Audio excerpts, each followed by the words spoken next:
Voilà, bonjour à tous. Donc, merci pour ceux qui sont à l'heure. Je pense que d'autres vont arriver après. Le mieux dans cette discussion, c'est-à-dire d'être à l'heure et de participer en direct et pas en replay, c'est de pouvoir discuter. Et le meilleur moyen de discuter, vous prenez une feuille blanche et au fur et à mesure, de temps en temps, vous avez envie de poser des questions, écrivez-les, parce qu'à la fin de la conférence, vous avez oublié la question que vous vouliez poser. Comme ça, chacun aura une question et ça pourrait être intéressant. Donc, David, on te remercie de nous faire cette conférence que tu devais faire avant, mais il y avait eu un problème technique. D'accord, ouais. Et maintenant, il n'y a plus de problème technique, tu n'as plus d'excuses, on peut y aller. On Très bien. t'écoute. Donc, bonsoir à tous. Je vais vous présenter, je vais couper la vidéo pour être sûr que tout passe bien. Donc, je vais vous présenter un travail sur les ruptures du tendon d'Achille. Ce travail a fait l'objet de 2 symposiums. Un symposium sur la série rétrospective qui a été présentée par notre service en partie en septembre dernier à la SFTS et un symposium sur la partie prospective à la dernière Softcode. Donc, globalement, ce symposium résume quand même bien l'attitude à avoir sur la la prise en charge des ruptures du tendon d'Achille. Et donc, je vais vous exposer les grandes lignes de ce symposium. Donc, je remercie mes co-symposieurs avec qui nous avons présenté ce travail à la Société de médecine du sport. Donc, l'introduction, le management des ruptures fraîches du tendon d'Achille, il reste encore assez débattu, que ce soit entre les services en France notamment, puisqu'on a eu l'occasion de rencontrer différentes pratiques, également dans la littérature. Est-ce qu'il faut privilégier une prise en charge chirurgicale? Est-ce que c'est plutôt le traitement orthopédique? Si on opte pour l'une ou l'autre des attitudes, quel candidat pour quel traitement? Si on s'intéresse à la chirurgie, on verra qu'il y a différentes techniques chirurgicales qui existent aujourd'hui. On a tous en tête que la chirurgie diminuerait quand même le risque de rupture, mais augmenterait le risque de complications. Qu'est-ce qu'il en est sur la rééducation? La rééducation, c'est un point important dans la prise en charge de ces pathologies, qu'on soit opéré ou non opéré. Est-ce qu'elle doit être précoce? Est-ce qu'il faut remettre en charge rapidement les patients? Et puis surtout, qu'est-ce qu'on peut attendre d'une prise en charge après une rupture du tendon d'Achille? Donc, je vais commencer par le traitement orthopédico-fonctionnel. C'est le traitement historique qui a été décrit depuis le XVIIe siècle. L'objectif va être de favoriser la cicatrisation du tendon dans sa gaine en position d'équin. On va avoir respecté la cicatrisation du tendon qui, je vous le rappelle, se déroule en 3 phases avec l'inflammation, puis la prolifération cellulaire avec du collagène de type 1 et ensuite la phase de remodelage. Et l'objectif va être, dans cette prise en charge orthopédique fonctionnelle, d'accompagner cette cicatrisation tendineuse. Comment? Le grand classique reste une immobilisation en équin sans appui de l'ordre de 4 semaines, avec une reprise partielle entre 3 et 4 semaines, avec différents types d'immobilisation, comme on le voit sur le côté à droite de l'image, ces bottes de marche avec des talonnettes multilamellaires, et on va baisser petit à petit, chaque semaine, les hauteurs de talons pour réduire l'équin et arriver pied à 90 degrés autour du 2e mois après la prise en charge orthopédique, et puis attaquer vraiment la rééducation à ce moment-là. Donc, c'est un traitement qui fonctionne, qui donne des résultats qui sont intéressants. Il va quand même nécessiter une certaine expérience et une surveillance de ces patients pour les guider. Donc, différents articles qui montrent l'intérêt, l'avantage, les résultats qui sont quand même intéressants, mais on y reviendra un petit peu plus loin. Là, je vais vous exposer dans un premier temps tous les traitements possibles. La chirurgie à ciel ouvert, c'est celle qu'on connaît le mieux. C'est une chirurgie qui se fait donc en décubitus ventral. Le garrot est installé à la racine du membre, à la cuisse, pour ne pas venir contracter le triceps et le raccourcir et éviter que la suture soit possible. La voie d'abord, elle est para-achilléenne médiale pour éviter les lésions du nerf sural en latéral. C'est une voie d'abord qui est longitudinale de 8 à 15 cm, avec bien sûr ce risque de lésion du nerf sural qui reste une des complications redoutées. Donc, l'incision va se faire au niveau de la rupture. On va être en général au niveau de l'insertion basse ou en plein corps du tendon d'Achille. Et puis, ça va permettre d'analyser la qualité tendineuse. Est-ce qu'il y a des kystes? Est-ce qu'il y a des nodules? Est-ce qu'il y a de la tendinose? De visualiser le siège de la rupture et de le traiter correctement. Donc, cette suture, on va s'intéresser à la suture, au type de fils qui peuvent être utilisés. L'objectif va être de rapprocher les berges du tendon en évitant la nécrose tendineuse, c'est-à-dire il ne va pas falloir être ischémiant au niveau de ces berges du tendon.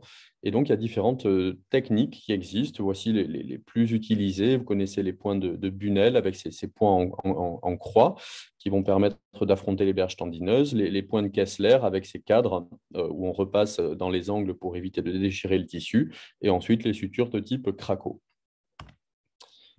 Donc, quelle suture faut-il utiliser? Il y a cet article qui était paru dans le Foot and Ankle qui avait étudié la résistance de différentes sutures. Et ce dont on se rend compte, ça a été bien montré, c'est que la suture avec un double point de Craco est supérieure à la suture avec un double cadre de Bunel et est supérieure à la suture de Kessler. Donc, sur une suture à ciel ouvert, on va privilégier deux fils, enfin deux sutures avec des points type Craco.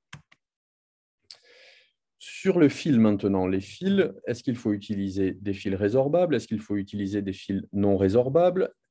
Combien de brins faut-il? Ça, c'est des questions qu'on se pose régulièrement.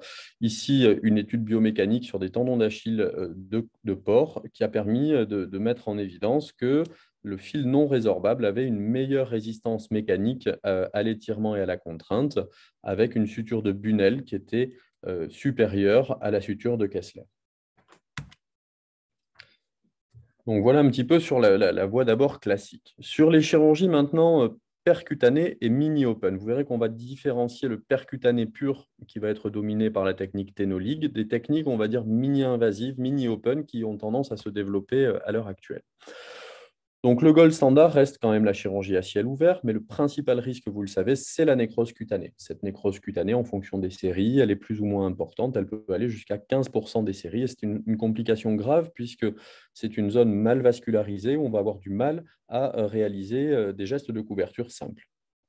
L'objectif des traitements mini-invasifs ou mini-open, c'est d'essayer d'être le plus à foyer fermé possible, d'épargner la peau, de conserver si possible l'hématome, et de diminuer le temps opératoire. Donc, on va s'intéresser aux ténographies percutanées, aux ténographies mini-invasives.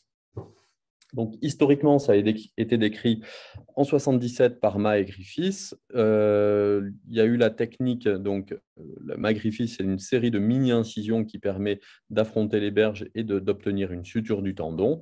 Et Delpont, en 1992, a développé le Ténolig qui a eu le vent en poupe pendant de nombreuses années en France, qui est encore utilisé dans pas mal de services. C'est ce qu'on a constaté au décours de ce symposium.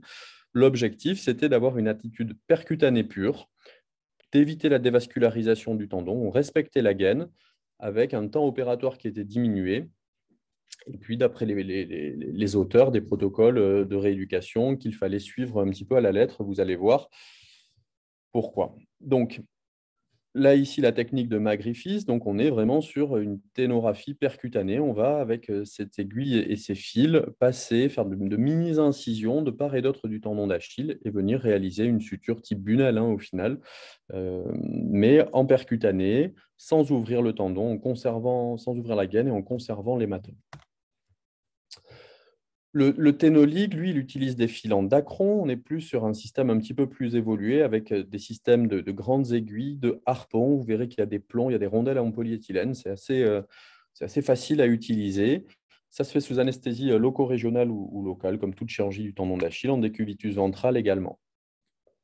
Donc, l'objectif, c'est de venir embrocher le tendon en antérograde. On va venir passer l'aiguille de proximale vers distale.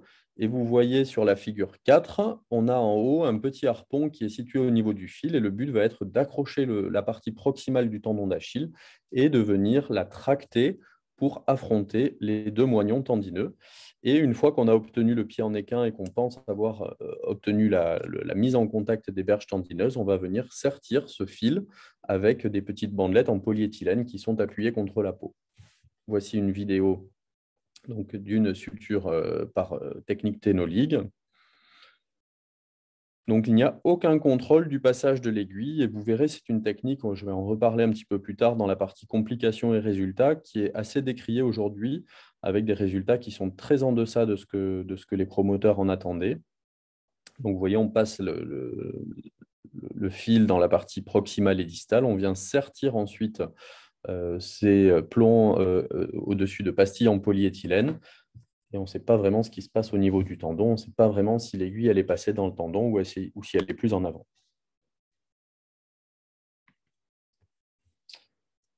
Donc, ce qui lui est reproché, c'est qu'on a quand même une cathétérisation qui est relativement hasardeuse. Alors, certains auteurs décrivent de le réaliser sous échographie. Pourquoi pas? On a, comme je vous l'ai dit, des risques d'escarre au niveau de ce bouton, hein, qui est vraiment en appui au niveau de la peau.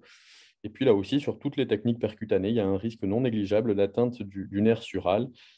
Et dans les études publiées, on retrouve un taux de re-rupture qui est relativement élevé, autour de 10%, ce qui est proche du traitement orthopédique.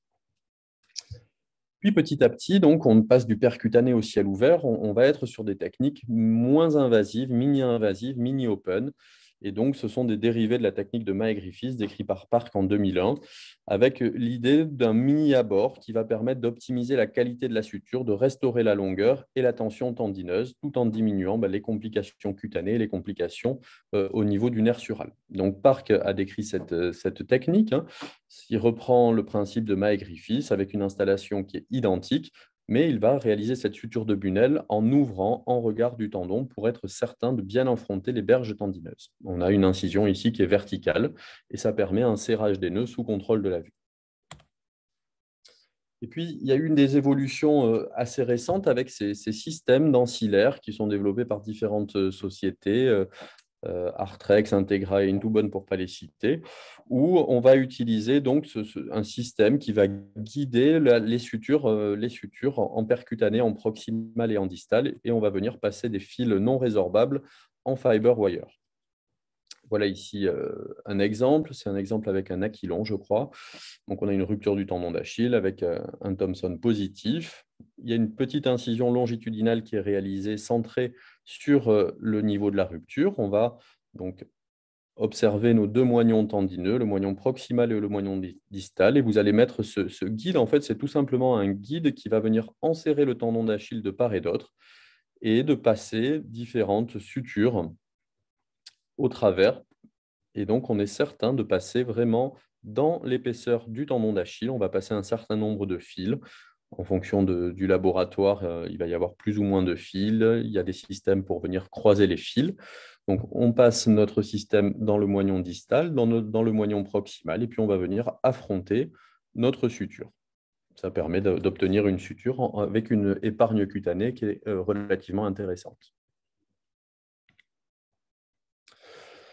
Donc, pas mal d'études depuis presque une vingtaine d'années qui retrouvent des taux de rupture qui sont comparables au ciel ouvert. On a une très nette diminution des complications cutanées sur ce type par rapport à du ciel ouvert classique.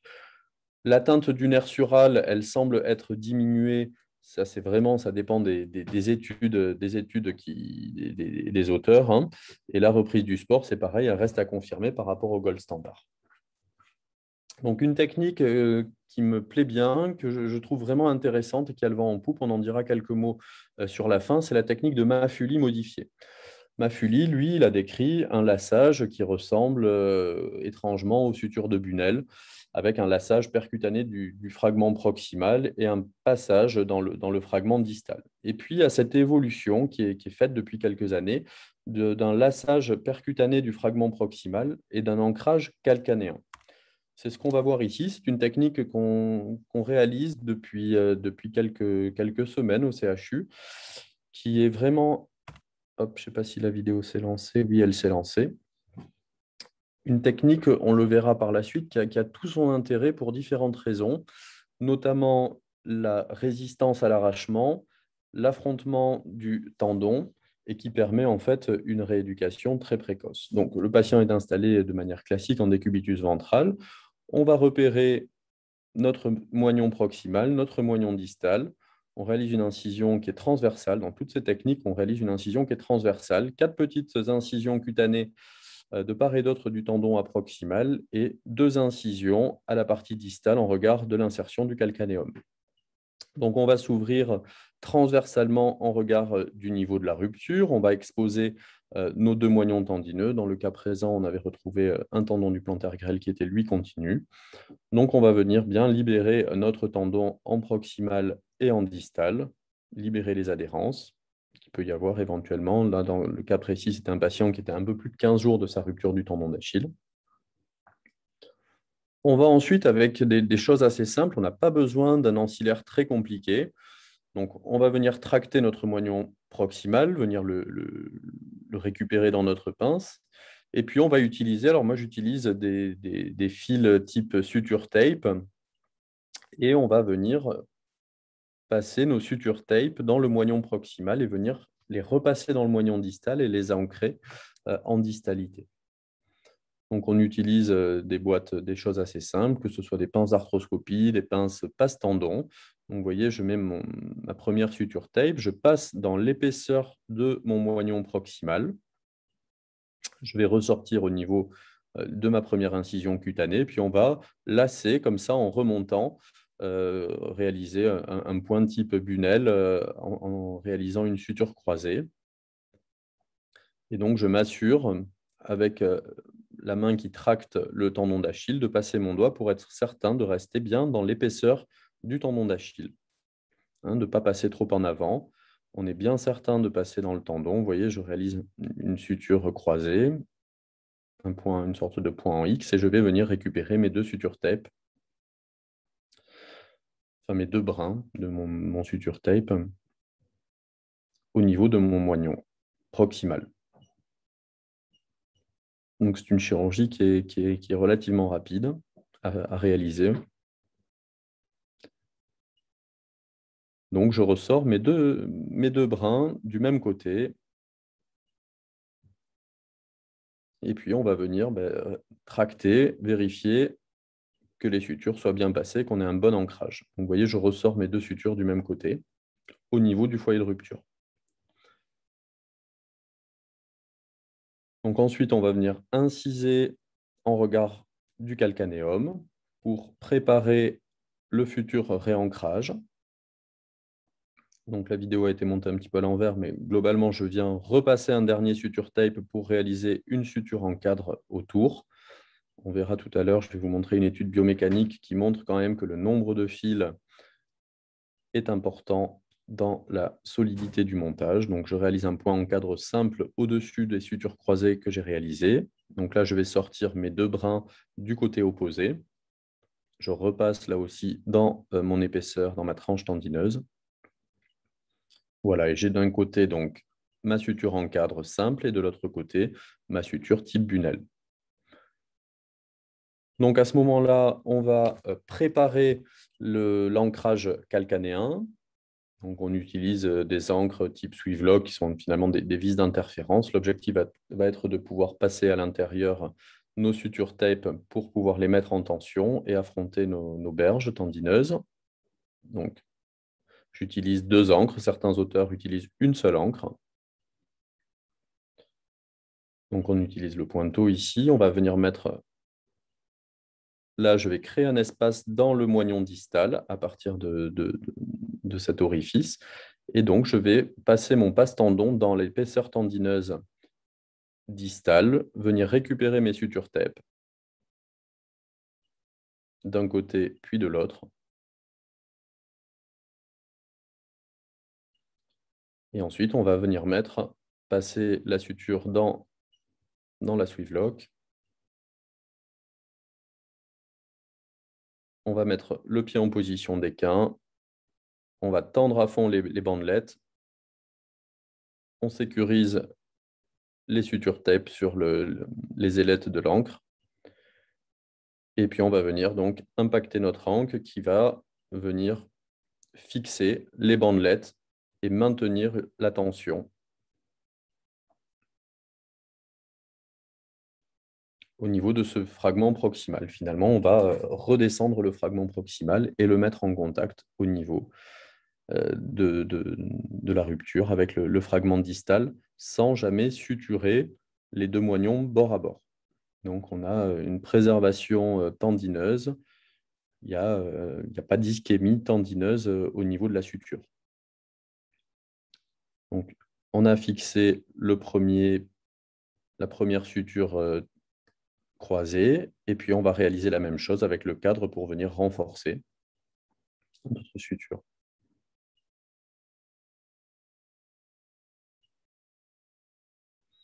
Donc, c'est une technique qui est relativement simple, qui ne nécessite pas d'ancillaire spécifique. Il faut simplement avoir ses sutures tape ou simplement du fiber wire. Et c'est l'utilisation de ces encres, mais qui sont quand même aujourd'hui très classiques dans toute la chirurgie orthopédique. Et donc là, on n'a pas le truc, mais on a quelque chose de très, très solide qui affronte bien les berges. Est-ce que ça passe? Ça bug? Non, c'est bon.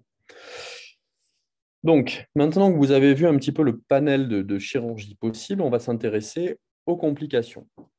Donc, les principaux risques, il faut déjà savoir de quoi on parle. Il y a des complications chirurgicales que sont l'infection du site opératoire et les lésions nerveuses, qui sont les complications chirurgicales classiques, mais il y a tout un panel de complications non spécifiques, que sont les douleurs chroniques post-interventionnelles, les thromboses veineuses profondes. Le principal risque de la rupture sur le plan du succès ou de l'échec, ça va être la re-rupture du tendon après traitement. Et quelle prise en charge faut-il privilégier pour éviter ces risques et ces complications? Est-ce qu'il faut faire une chirurgie, oui ou non, et quel type de chirurgie? Donc, on va s'intéresser tout d'abord au traitement chirurgical versus le traitement orthopédique. Je vais passer assez rapidement sur les chiffres, ce n'est pas l'objet de cette présentation, mais retenez quand même que dans notre symposium, la chirurgie avait moins de complications au total que le traitement orthopédique. On avait 41% de complications dans le bras orthopédique versus 25% de complications au total dans le bras chirurgie, ce qui est quand même important. Et ça va un petit peu à l'encontre de ce qu'on pourrait penser. Qu'est-ce qui était dominé? On avait des complications mixtes. Les complications mixtes, c'est des complications qui peuvent survenir aussi bien chez un patient opéré que chez un patient non opéré, que sont les douleurs, les événements thromboemboliques. Là aussi, on avait plus de complications mixtes dans le groupe orthopédique, 24% de patients, alors qu'on en avait simplement 11% dans le groupe des patients traités chirurgicalement. Les principaux éléments étaient les douleurs chroniques dont l'algoneurodystrophie étaient majoritaires dans le traitement orthopédique, 36 cas, ce qui est quand même important, et des thromboses veineuses profondes qui étaient là aussi plus importantes dans le groupe orthopédique que dans le groupe chirurgical. Autre complication, et non des moindres, la récidive. La récidive était beaucoup plus importante dans le groupe traitement orthopédique, avec 9% de récidive, de re-rupture, alors qu'on était simplement à 4% dans le groupe chirurgical. Et dans le groupe chirurgical, c'était toute chirurgie confondue. Dans les complications spécifiques du traitement chirurgical, c'est principalement des problèmes autour de la peau, des problèmes cutanés, qu'il n'y a pas dans le traitement orthopédique, même si ce n'était pas retrouvé, c'était non significatif par rapport au traitement orthopédique dans la série. Ce sont des complications propres au traitement chirurgical. On retrouvait 13 adhérences cutanées post-opératoires gênantes chez les patients. Il y a eu 10 infections du site opératoire superficiel et un seul retard cicatriciel simple qui a pu être traité par une adaptation de pansement. Il y avait également des douleurs neuropathiques qui sont retrouvées dans cette cas et d'autres complications possibles. Donc, sur ces complications et ces récidives, si on s'intéresse aux grosses séries publiées dans la littérature, l'équipe de Deng en 2017, sur 8 études contrôlées randomisées, ont inclus 762 patients, donc une méta-analyse, une revue intéressante. Ils retrouvaient un taux de rupture à 3,7% après chirurgie versus 10% dans le groupe sans chirurgie. Donc, le taux de récidive était significativement plus faible dans le groupe des patients opérés par rapport à un traitement orthopédique. Une autre méta-analyse encore plus importante par l'équipe de Ocean en 2019 qui a recoupé 29 études, donc presque 15 000 patients opérés versus 6 000 en traitement orthopédique. Eux aussi retrouvaient que la chirurgie réduisait le risque de re-rupture avec des taux qui étaient quand même plus faibles dans cette série. On était à 2,3% de risque de re-rupture après chirurgie et 3,9% après un traitement orthopédique. La chirurgie semblait entraîner un risque plus élevé de complications, dont la principale était l'infection, alors que le traitement orthopédique, lui, était beaucoup plus pourvoyeur de thrombose veineuse profonde par rapport au traitement chirurgical. Donc, par rapport à toutes les techniques que je vous ai exposées, on va voir un petit peu la répartition un peu des complications. Dans le symposium, on avait 237 chirurgies effectuées à ciel ouvert. On a eu 120 chirurgies mini-invasives. Il y a eu 77 ténoligues et 43 chirurgies mini-invasives autres, comme je viens de vous les montrer, qui sont des techniques qui sont quand même un peu moins développées et qui sont plus récentes. Donc, ce qui a été retrouvé en termes de complications totales, c'est que le ténolig était la chirurgie avec le plus de complications par rapport au ciel ouvert et par rapport aux chirurgies mini-invasives, notamment en termes de douleurs chroniques, de récidives, d'adhérence cutanée. Entre ces différentes chirurgies, on n'a pas retrouvé, sur les complications chirurgicales à proprement parler, pas vraiment de différences significatives, mais il y avait quand même des tendances qui se sont nettement dessinées avec des infections du site opératoire plus fréquentes pour le ténolig. On peut imaginer qu'avec ces pastilles en polyéthylène qui appuient sur la peau, il y avait des nécroses cutanées plus importantes. Il y a eu des atteintes du nerf sural supérieures dans le groupe des chirurgies mini-invasives et des adhérences cutanées qui étaient la principale plainte après une chirurgie réalisée à ciel ouvert. En termes de complications mixtes, on n'avait pas retrouvé de différences significatives, mais il y avait quand même un nombre plus important de douleurs chroniques après chirurgie à ciel ouvert que par rapport aux autres techniques percutanées ou mini-invasives sans qu'il y ait de différences significatives. Là où c'était vraiment significatif, c'était en termes de récidive. Le ténolig était autour de 8% de récidive de re-rupture, alors qu'on tombe à 3% après une chirurgie à ciel ouvert. Et dans le groupe des techniques mini-invasives, il n'y avait pas eu de re-rupture. Et donc, le ténolig, finalement, on se retrouve avec des chiffres qui sont équivalents au traitement orthopédique en termes de re-rupture, alors qu'on se retrouve avec une chirurgie, donc on prend des risques chirurgicaux pour avoir un résultat qui est proche du traitement orthopédique. Donc, la re-rupture, quand on analysait un petit peu ce qui a été fait dans les techniques à ciel ouvert notamment, on n'a pas trouvé d'éléments très significatifs, mais il y avait une tendance là aussi avec moins de récidives si on utilisait plus de 3 fils et de ce qui était renoté dans le symposium si on avait une suture en cadre avec une suture bord à bord. C'est ce qui semblait préserver, en tout cas diminuer fortement le risque de récidive. Donc, je vous mets cette étude ici qui est relativement intéressante, une étude récente sur cette étude biomécanique de fixation de résistance. Et vous voyez que ces techniques, ces différentes techniques où on va venir donc le modified parts ou le PRBT, lorsqu'on va venir réaliser un ancrage calcanéen de nos sutures, on va augmenter la résistance de manière très significative par rapport à des sutures tendineuses classiques, que ce soit en ouvert ou en mini-invasif. Donc, ces techniques modernes avec réancrage calcanéen sont très intéressantes en termes de résistance à la charge et à la rupture qui vont permettre certainement d'obtenir une rééducation plus précoce. En termes de complications, donc la discussion elle a été pas mal menée autour du ténolig. Le taux de récidive est très élevé. Il était de 10% de récidive pour certains auteurs, 20% dans la série de Charissou publiée dans le RCO. Il y avait des atteintes du nerf sural qui étaient fréquentes, des problèmes cicatriciels. Donc, c'est vraiment tous les auteurs s'accordaient à ne pas recommander cette technique et de réaliser plutôt une chirurgie à ciel ouvert.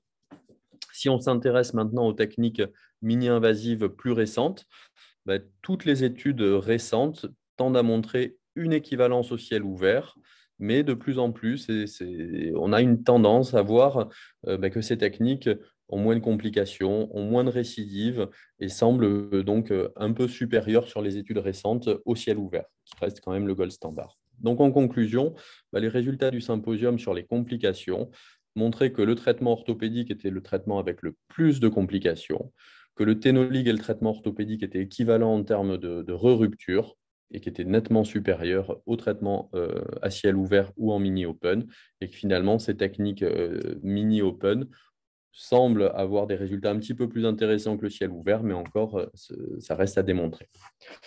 Donc, l'autre partie, une fois qu'on a opéré notre patient, vous verrez que la partie rééducation, elle est hyper importante pour optimiser la récupération fonctionnelle. Est-ce qu'il faut que cette rééducation soit prudente ou qu'elle soit précoce? Prudente, faire attention au risque de récidive. Précoce, pour diminuer les complications fonctionnelles, notamment la raideur, la perte de force et la récupération d'une capacité fonctionnelle intéressante, puisqu'il s'agit quand même souvent d'une pathologie qui touche le sportif.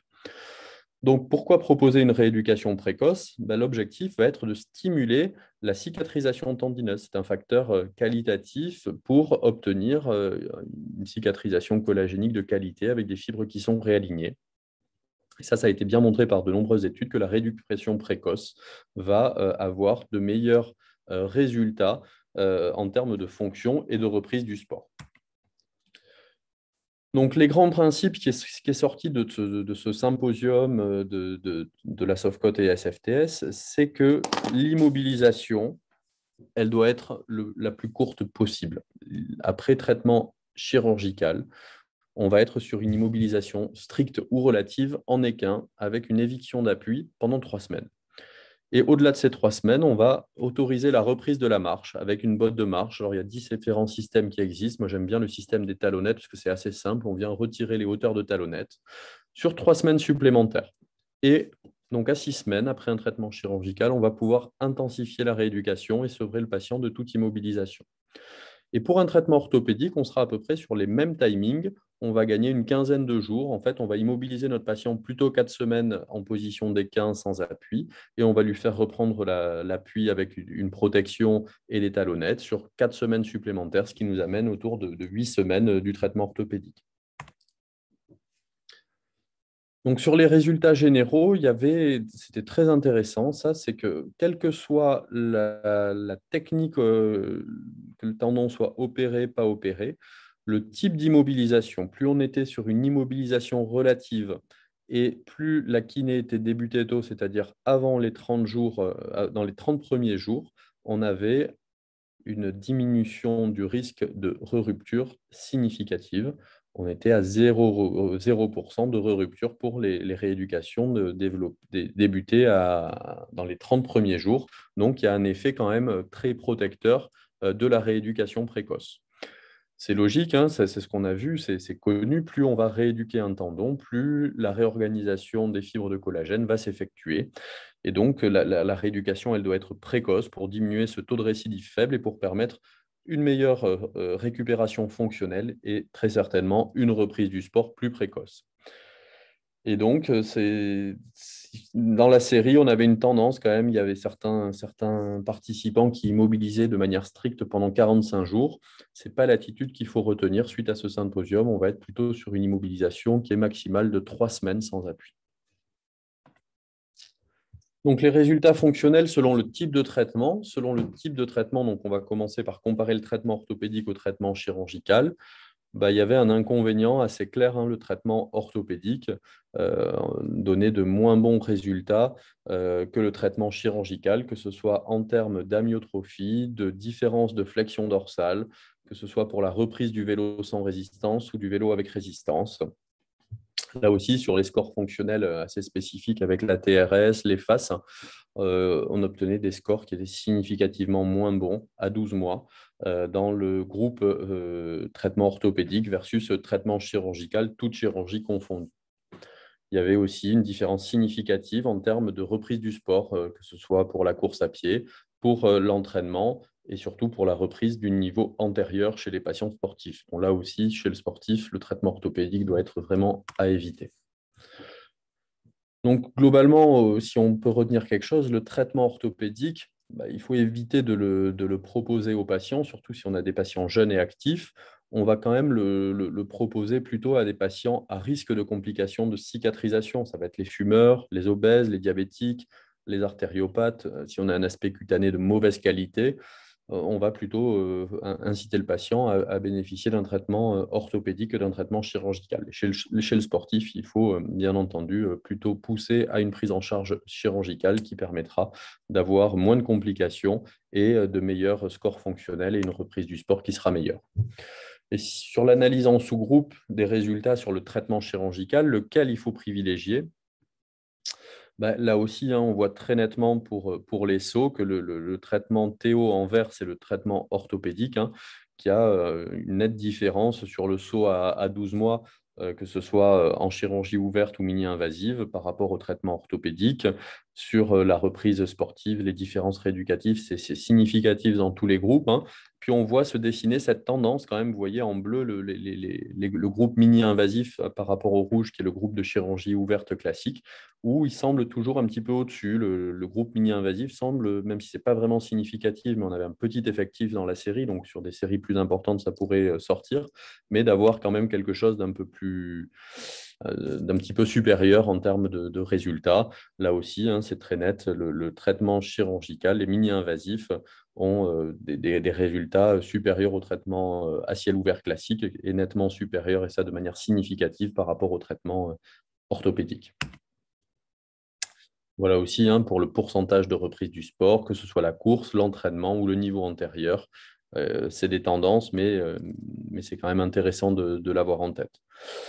Donc, les indications du ciel ouvert et des autres mini-invasifs chez le sportif, ça doit rester, c'est ce qu'il faut avoir en tête. Le sportif, il faut l'opérer, que ce soit du ciel ouvert classique si vous ne savez pas faire du mini-invasif, et sinon plutôt du mini-invasif, qui est quand même le traitement moderne aujourd'hui de la prise en charge de ces ruptures. Juste pour que vous l'ayez en tête, donc sur nos 407 patients qui ont été inclus en rétrospectif, on avait quand même 5 patients qui étaient compétiteurs à niveau international, 32 à niveau national, 40 à niveau régional et 27 au niveau départemental. Et ce qu'on voit, quelle que soit la prise en charge chirurgicale, ce qui est intéressant à voir, c'est que il y a comment dire, que le niveau sportif de départ est important, puisque les internationaux vont récupérer beaucoup plus que les régionaux et que les départementaux, et qu'il va y avoir une difficulté de reprise de la compétition chez 25 à 40% des gens. Ces patients sportifs ne vont pas pouvoir reprendre tous la compétition, et s'ils arrivent à la reprendre, ils ne la reprennent pas forcément au même niveau. Ça, c'est ce qu'on voit dans les sports d'impulsion et à déplacement latéraux principalement, qui sont des sports très à risque. Il y avait une très nette différence significative par rapport aux autres sports, avec des difficultés de reprise de l'entraînement, de reprise de la compétition et surtout de reprise du niveau antérieur chez ces patients. Ayez en tête ce chiffre, presque 50% des patients atteints d'une rupture du tendon d'Achille ne pourront pas reprendre des sports d'impulsion. Donc c'est quand même énorme, c'est un élément, un tournant dans la carrière de certains sportifs. Donc c'est ce qui est retrouvé dans la littérature, il y a 30 à 45% à 40% d'arrêt de carrière, et ceux qui reprennent souvent ont tendance à baisser de niveau. Un peu moins les internationaux, mais quand même, c'est un événement traumatique marquant dans la carrière d'un sportif. Donc, en conclusion, il y avait peu de différence entre le traitement à ciel ouvert et le traitement en mini-open. Mais c'est vrai que, comme je vous l'ai dit dans notre série, on avait beaucoup de ciel ouvert et assez peu de traitements mini-invasifs. Donc, ça reste quand même à démontrer. Il est possible que dans quelques années, on trouve une supériorité du traitement mini-invasif par rapport au ciel ouvert classique. Le message, c'était vraiment d'éviter le ténolig, puisqu'il y a beaucoup de récidives équivalentes au traitement orthopédique. Donc, est-ce qu'il faut le faire avec de l'échographie? Peut-être, mais ça complexifie la prise en charge. Et puis, on reste sur une suture qui est relativement fragile. Donc, on n'osera pas rééduquer tôt les patients. Et ça, c'est un point clé, je pense, de la prise en charge du tendon d'Achille. Et on déconseille le traitement orthopédique, sauf chez les patients où on n'a pas le choix, le diabétique, les problèmes cutanés, etc. Vous l'aurez compris, il y a des patients, on ne leur laisse pas le choix. Et donc voilà, on reste sur très probablement un traitement mini-invasif qui est supérieur au ciel ouvert et qui est très nettement supérieur au ténolique, qui lui est équivalent au traitement orthopédique. Retenez cette prise en charge rééducative. Il ne faut pas avoir peur de faire marcher vos patients, même si vous faites de la suture à ciel ouvert. Il faut tester ces sutures. En tout cas, vraiment, la rééducation précoce a un effet protecteur, ainsi que la remise en charge. Et donc, vraiment, le protocole qui ressort pour une prise en charge assez classique du tendon d'Achille, c'est 3 semaines sans appui et une reprise d'appui avec botte de marche et diminution de l'équin progressive sur les 3 semaines suivantes. Et donc, chez le sportif, ayez ça en tête lorsque vous recevez un patient qui est sportif.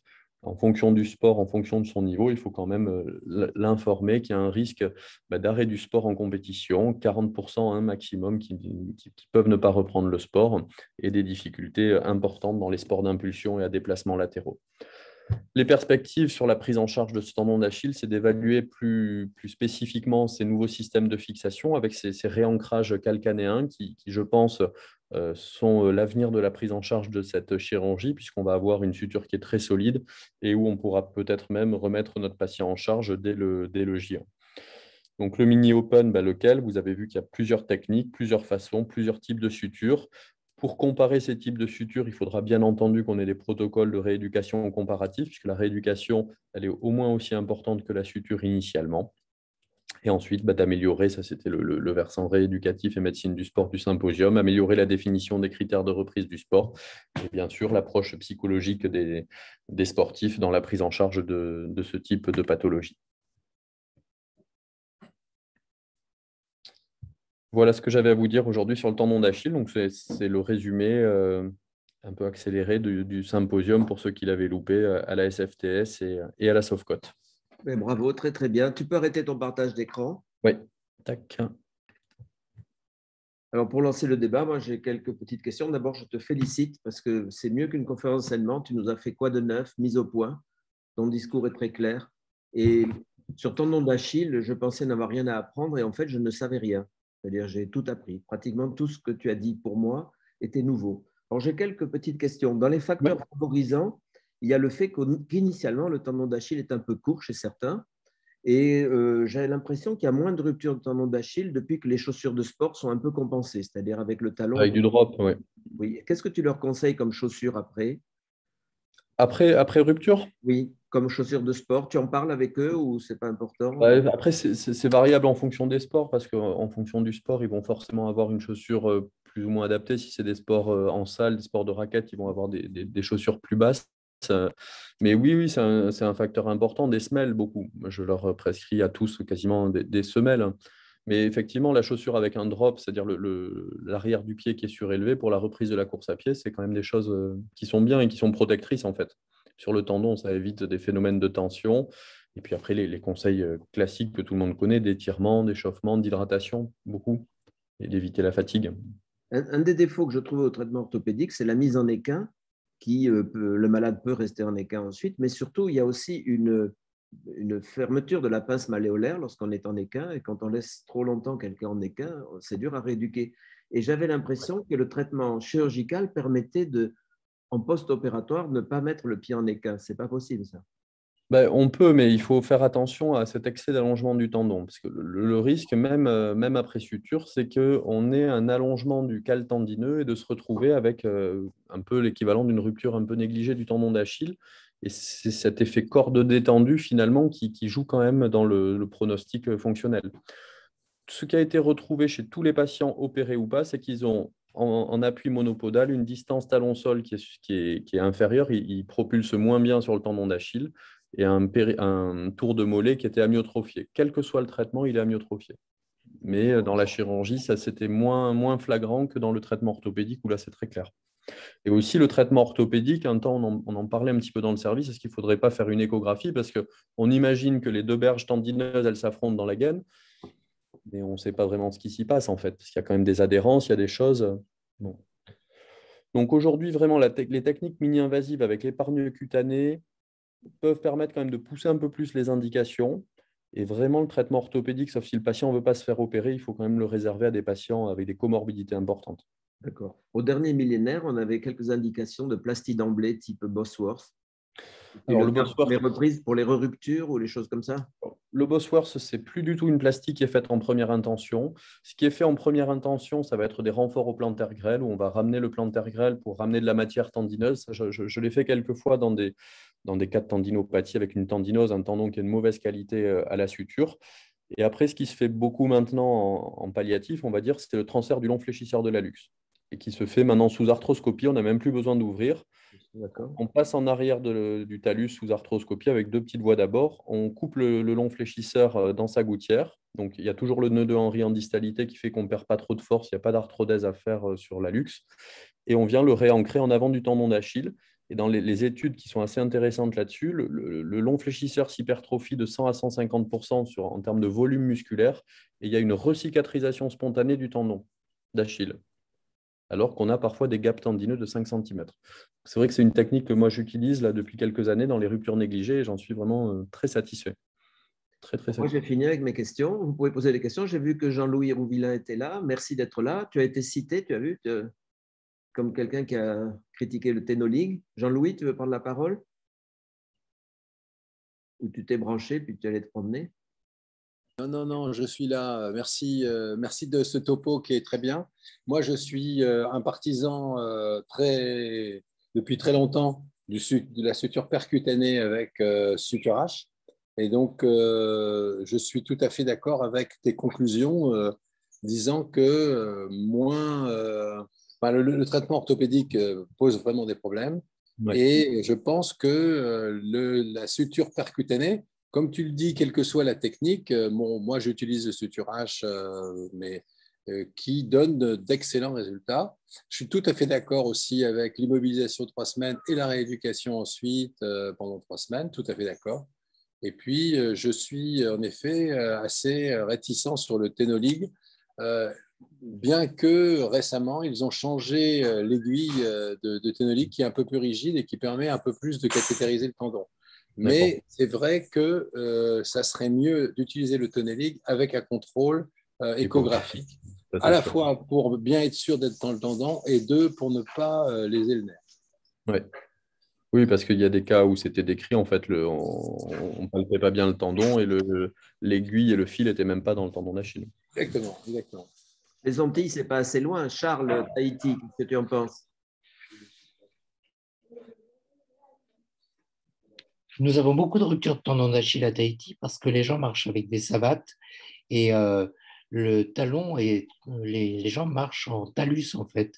Et comme ils font des efforts inconsidérés et qu'ils sont un peu lourds aussi, en plus on rajoute une bonne composante d'hyperuricémie, on a beaucoup de ruptures. Ce que je retiens de la conférence, c'est l'utilisation des ancres et des swivel locks parce que la prise dans la partie distale du tendon, elle est bien maigre par rapport à la prise dans la partie proximale. Et à titre personnel, comme on a des gros malades et qu'il n'est pas évident de les mettre en décubitus ventral, je les opère en décubitus dorsal en pliant le genou et en faisant une voie d'abord, la partie haute de la voie d'abord du traitement des pieds beaux. On a un très bon jour sur le tendon d'Achille et on fait à peu près ce qu'on veut. À titre personnel, je fais du ciel ouvert pur. Et effectivement, quand il y a des soucis cutanés ou d'état général, bien entendu, traitement orthopédique. Oui, ça c'est le risque. J'ai une question écrite de Cartello. Bonsoir, en cas de désinsertion du tendon d'Achille, y a-t-il un meilleur résultat avec une plastie os-tendon à partir du tendon quadricipital? Merci, plutôt qu'avec des encres. Tendon quadricipital, plastite au tendon quadricipital. Ça, je n'ai pas cette expérience, mais dans les désinsertions, moi j'utilise un peu comme dans les désinsertions-réinsertions qu'on peut faire dans les anthésopathies, de faire une réinsertion double rang avec l'équivalent d'un speed bridge. On va venir réancrer le tendon en distalité après avoir fait une petite calcanéoplastie pour replaquer cette désinsertion distale, si c'est purement tendineux, je parle. C'est sûr que s'il y a un petit fragment osseux, on va essayer de le réancrer sur le calcanéum, mais je n'ai pas l'expérience des plasties au tendon quadricipital, si je comprends bien la question. D'autres questions? Vous avez vu, vous pouvez poser des questions par écrit si vous êtes timide, mais posez des questions. Vous étiez censés réfléchir tous à une question. Lancez-vous. David, Oui. ma question, tu sais que j'aime bien quand on fait récupérer les patients très vite, on les fait marcher. Est-ce qu'on se lance bientôt les post-op, on les fait marcher avec des talonnettes ou quand même on se fait une petite phase sans marcher pour pas que ça tire dessus?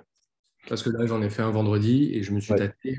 Quand est-ce qu'on y va? Je pense que je vais les faire marcher de plus en plus, puisqu'en fait, en paire opératoire, on teste la suture et c'est vrai que tu étais avec moi la dernière fois, on vient forcer sur le pied de vérifier, ça ne bouge pas du tout. On a ce moignon proximal qui reste affronté. Donc, oui, je pense que de plus en plus, on va tendre vers ça. On faisait 3 semaines au départ, puis on est passé à 15 jours, et puis finalement, on va les remettre en charge tout de suite. Bon, mais c'est cool, on y va alors. On en a refait un aujourd'hui avec Maxime. Alors, mais Maxime, puisque tu es là, qu'est-ce que tu en penses de ce que tu as vu?